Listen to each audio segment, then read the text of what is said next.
بسم اللہ الرحمن الرحیم۔ نماز پڑھنے کا انجام حدیث نبی صلی اللہ علیہ وآلہ وسلم۔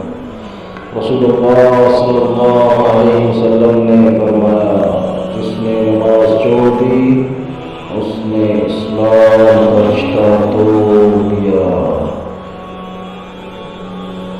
نماز دین کا ستون ہے، قیامت کے دن پہلا سوال نماز کا ہوگا۔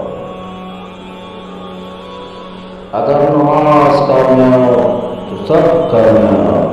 نماز مت چھوڑو، یہی نجات کا رستہ ہے۔ اس پیغام کو دوسروں تک پہنچائیے۔ سبسکرائب، لائک، شیئر کریں حافظ اسلامک وائس 96 چینل کو۔ شکریہ۔